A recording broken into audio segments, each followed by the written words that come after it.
அவங்களுக்கு தெய்வ அனுகிரகம்ங்கிறது நல்லாவே இருக்கும்.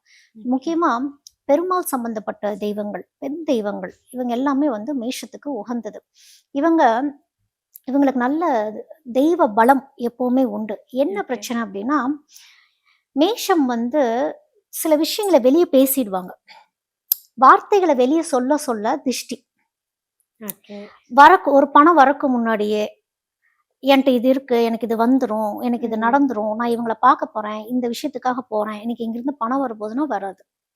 ஏன்னா அவங்க ரொம்ப வெஹிலியா ஃப்ளோல எல்லாம் சொல்றவங்க. அதுக்கப்புறம் உணர்ந்துருவாங்க, பணத்த பத்தி வெளிய பேசவே கூடாதுன்னு. எப்பல்லாம் இவங்க பணத்த பத்தி பேசாமயே இருக்கிறாங்களோ, பணம் சேர்ந்துகிட்டே இருக்குங்கிறது தான் இவங்களுடைய அமைப்பு. சத்தமே இல்லாம. ஓகே. அதுக்கப்புறம் பார்த்தா, மேஷத்து மாரி பணம் சேர்றவங்க யாரும் கிடையாதுங்கிறது தான். அந்த அளவுக்கு பதுங்கி வரும் பணம். ஓகே. சேர்ந்துகிட்டே இருக்கக்கூடிய அமைப்பு தான் மேஷத்துக்கு. சொல்ல சொல்ல வெளிய போகும். சொல்லலைன்னா கூடயே தங்கும்.